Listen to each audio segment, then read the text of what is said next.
kita sendiri. Bang, ulang bang. Family, jangan lupa subscribe ya. Bantu-bantu dulu channel kami, biar channel kami makin berkembang. WK. Selamat datang. Selamat ketemu, Pak. Oke. Jadi, nah ngomong-ngomong tentang Kota Lubuk Basung, apa yang Bapak dari awal perkembangan Kota Lubuk Basung bisa diceritain nggak ya Pak ya, dari kota kecil dulu sekarang berubah menjadi bertransformasi menjadi ibu kota Kabupaten Agam, itu bisa diceritakan nggak perkembangannya Pak? Dari sebuah kota kecil yang sebelumnya rimba belantara, malah ada yang dalam tanda kutip daerah ini ada di satu daerah namanya Padang Pusaro gitu kan. Padang Pusaro itu kan pusara itu. Ya, sekarang udah jadi sebagai pusat kota. ya, jadi malah jadi pusat pemerintahan di Kabupaten Agam. Saya ulas sedikit sejarah tentang Lubuk Basung. Prosesnya mungkin sejak tahun 85-an ini sudah ada semacam wacana untuk pemindahan ibu kota Kabupaten Agam dari Bukit Tinggi. Sebelumnya kabupaten ini kan berpusat di Bukit Tinggi. Setelah adanya Kota Madya di Bukit Tinggi, dan kebetulan pusat pemerintahan yang sekarang di Ramayana itu kantor bupati itu Pak. Yang menjadi mall Ramayana Ya, Bukit Tinggi pas di Jamin kantor bupati Agam dulu di sana. Saya ingat itu waktu kecil. Iya betul. Waktu itu ada tiga daerah atau 3 wilayah sasaran yang menjadi proyeksi. Yang pertama, ibu kota Kabupaten Agam ini dipindahkan ke Baso, kemudian ke Matur, dan terakhir ke Lubuk Basung. Dan atas pilihan, mungkin atas desakan masyarakat, mungkin karena konteks keseimbangan untuk pelayanan juga, dipilihlah Lubuk Basung dan ditetapkan. Dan keputusannya keluar dari SK Menteri Dalam Negeri itu tanggal 19 Juli 1993. Ya, waktu itu pun belum seberapa itu Pak. Kantor bupatinya yang baru ada gitu kan, DPR-nya baru kecil. Waktu itu masih polsek. Ini sudah sekarang kalau sudah dibandingkan sangat luar biasa lah pembangunan. Jadi saya melihat dalam usia sekarang yang baru 49 tahun, sebetulnya kemajuan percepatan pembangunan di Lubuk Basung ini secara fisik sangat luar biasa, dan dukungan masyarakat pun sangat tinggi. Jadi sebetulnya Lubuk Basung ini sudah menjadi sebuah daerah yang boleh dikatakan majulah di Sumatera Barat. Sampai sekarang kita lihat berbagai gedung, berbagai sarana untuk masyarakat sudah sangat memadai lah begitu sebagai ibu kota, dan itu kayaknya bisa menjawab lah aspirasi harapan masyarakat yang selama ini melihat kalau di depan UNO ini nanti dulu Pak, ini kan jalan kecil ini, jalan setapak, rimba ini Pak. Kebun kelapa ya. Iya, banyak kebun kelapa. Banyak kebun manggis kalau tidak salah di sini dulu. Jalan kecil sih, sekarang sudah diaspal, dan mayoritas di Lubuk Basung ini bahkan di Kabupaten Agam sudah jalan hitam semua. Istilahnya di pemerintah sudah jalan hitam, dalam artian sudah diaspal semua gitu. Walaupun sebetulnya masih sangat banyak kebutuhan atau sarana yang harus disiapkan, namun untuk konteks Lubuk Basungnya dengan daerah yang sebagai, kalau menurut saya pengamat, sebagai daerah perlintasan saja lah gitu, karena memang ini jalur-jalur strategis, orang mau ke Bukit Tinggi, ke Padang misalnya, pasti menyentuh Lubuk Basung gitu. Ya, kalau orang dari Padang mau ke wisata ke Danau Maninjau pasti lewat kota Pasti, ini. pasti gitu Pak. Untuk kehidupan sehari-hari masyarakat Lubuk Basung ini apa ya Pak ya? Misalkan taruhlah usahanya itu lebih banyak di bidang apa? Ya, kalau khusus kota Lubuk Basung saya lihat Pak, karena memang kawasan ini menjadi sebuah pusat pemerintahan, mungkin dalam sektor jasa dan pelayanan yang terbanyak. Konsumsi kayak kuliner segala macam itu yang lebih mendominan. Sekarang sejak pandemi ini kan pengaruh ekonomi itu kan sangat luar biasa. Jadi tapi bagi sebagian dunia usaha, terutama untuk sektor usaha kecil menengah, kayak UMKM itu Pak, seperti ada pedagang kecil, kuliner segala macam, justru saya melihat jadi berkah. Masalahnya mereka juga semakin aktif mencari peluang-peluang.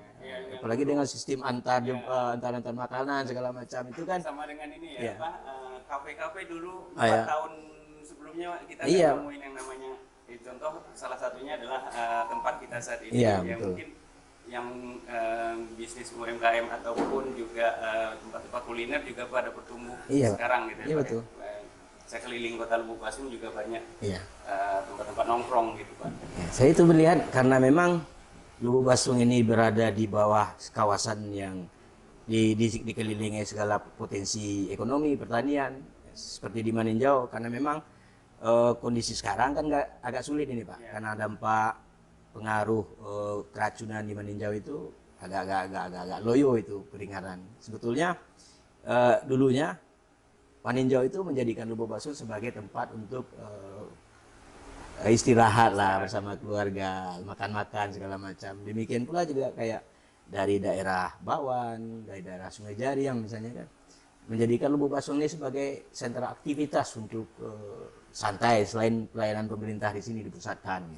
Mungkin untuk tamu kita yang kedua adalah Wahyudi.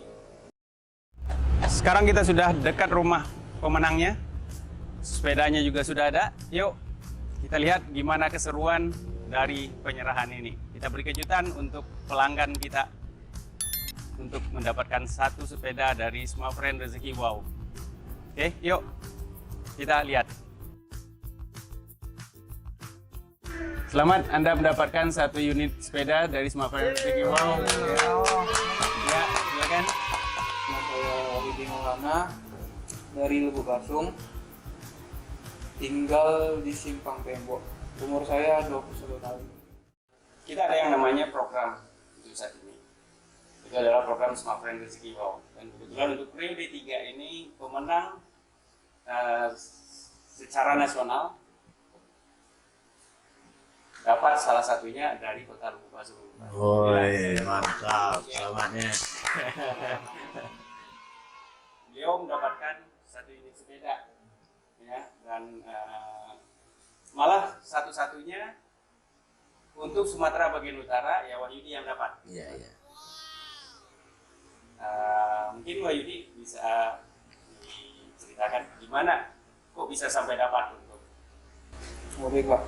Jadi waktu itu setelah beli kartu Smartfriend langsung install aplikasi My Smartfriend gitu Pak kan. Udah aku install gitu kan kayak biasa tuh ada program rezeki Treasure Hunt. Jadi aku bisa check in tiap hari itu bisa dapat poin, bisa tukar jadi smart point. Nah, setelah ditukar itu bisa ditukarkan ke jadi paket, kadang jadi kadang dapat pulsa juga gitu. Jadi selalu diikutin gitu ya prosesnya tadi. Ya, tiap minggu kan beli paket, jadi check in juga 7 hari selama 7 hari itu Pak. Nggak pernah inilah bolong musik kayak gitu. Jadi cuma hanya membeli paket atau mengisi ya, rutin transaksi. untuk mengisi paketnya tadi. Iya, Jadi sekalian sama check in juga tiap hari gitu. Di tanggal 25 kemarin itu pagi jam 7 buka kayak biasa tuh Pak. Nah, ke-7 harinya tuh buka sepertinya kok sepeda gitu. Kaget langsung bilang ke bapak, Pak ini kok dapat sepeda, biasanya cuma dapat paket atau dapat pulsa gitu. ada rasa nggak percaya. Rasa nggak percaya sih Pak awalnya.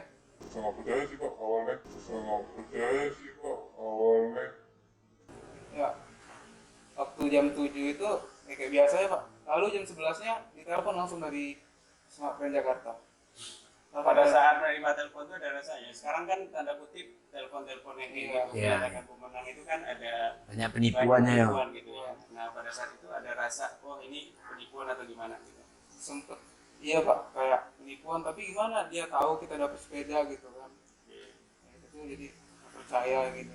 Ya mungkin saya sedikit. Ini Wahyudi ini untuk yang ketiga kalinya di Sumatera Barat dapat, dan memang ada satu kisah juga sebelumnya yang periode 2 itu dapat emas, pelanggan kita 50 gram emas. Pada saat kita telepon Dia nggak percaya ya Pak.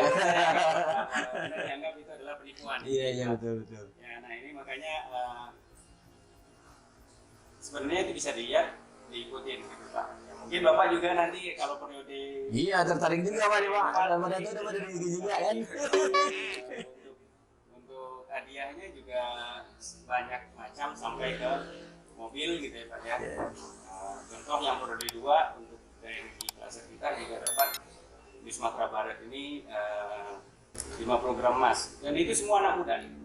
Bukan apa tertutup kemungkinan juga dengan usia-usia kita. Karena tahu rezeki kan harus menentu Pak. Kalau perasaannya gimana? Perasaannya sampai sekarang tuh masih nggak percaya aja Pak gitu. Walaupun sudah Masih nggak nyangka aja Pak. sebelumnya sudah berapa lama pakai smartphone? Udah hampir setahun sih Pak. Setahun lebih ya. Biasanya paket yang dipakai itu apa? Paket yang unlimited 7 hari Pak. Yang 7 hari. Berarti unlimited ya. Iya unlimited. Tapi selalu beli yang 7 hari 7 hari. 7 hari, ya. Kenapa yang 7 hari 7 hari? Yang 7 hari itu kadang lebih hemat aja Pak gitu Pak. Sesuai dengan kantong. Iya. Atau cari poin tak kira-kira. Bisa jadi. Udah ngincar sepeda dia nih Pak. Soalnya kan setiap 7 hari gitu. Iya. Nih Pak Armen, ya kebetulan Ilmu Basung ini boleh dibilang pertumbuhan yang sangat signifikan gitu ya. Iya.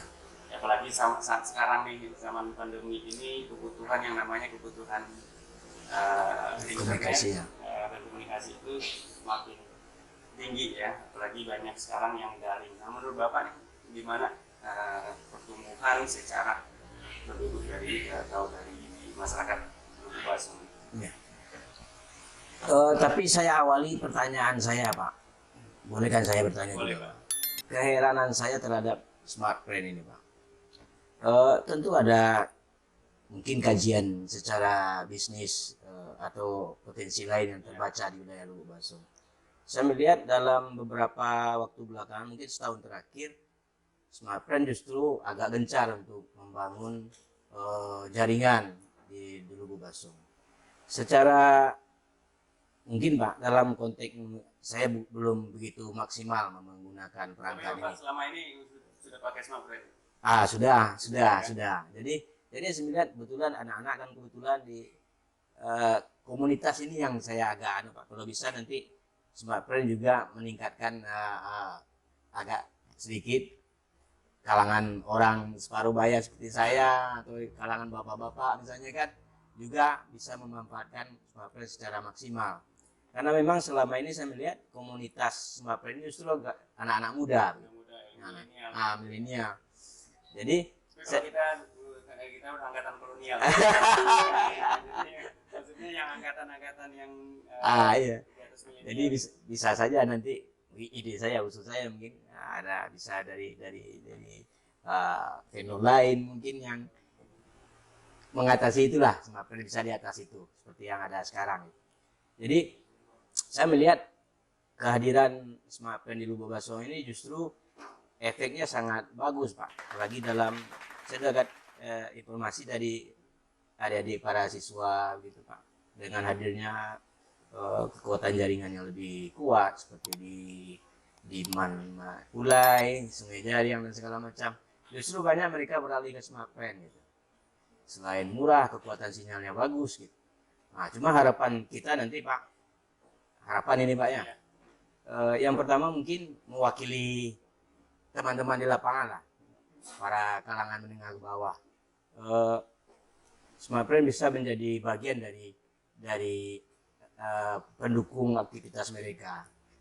Maksudnya saat ini kan setelah mudah-mudahan pandemi ini habis lah sekarang. Sekarang kan sudah mulai terbangun ini semangat untuk berkegiatan.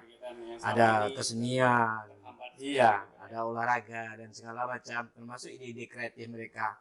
Kalau bisa smartphone hadir bersama mereka untuk memberi dukungan. Sekarang saya kembali ke Wahyudi. Ya. Apa harapan Wahyudi ya yang terkait dengan sekarang kan sudah ada nih bukti bahwa pakai smartphone itu bukan hanya mendapatkan lancar komunikasi ataupun data internetnya saja gitu kan, ada juga keuntungan lainnya. Gimana harapan Wahyudi ke depannya gitu? Ya yang untuk smart friend ya Pak, semoga lebih baik lagi aja gitu kan. Ya buat teman-teman gitu, ayo pakai smart friend, tingkatkan transaksinya, perbanyak transaksi, install aplikasi My Smart Friend, semua bisa menangin hadiahnya. Jadi tipsnya untuk mendapatkan ini adalah Tingkatkan transaksi tingkat transaksi dan dan check-in nomor 1. berarti harus Iya. install aplikasi My Smart Friend. Harus. Walaupun isi terus, Terus tapi nggak ada aplikasi My Smart Friend-nya juga nggak bisa mendapatkan gitu ya. Iya Pak. Oke. Ya, Tapi sebentar Pak, sebelum Bapak closing, atas nama masyarakat ini, saya bisa mengatasnamakan masyarakat. Berterima kasih ini Pak pada Smart Friend Pak. yang membangun peduli. Mestinya ungkapan terima kasih masyarakat Lubuk Basung ini yang menjadikan kota ini sebagai target pengembangan usaha dengan jaringan yang sangat kuat. Beralihlah ke Smart Friend. Lebih baik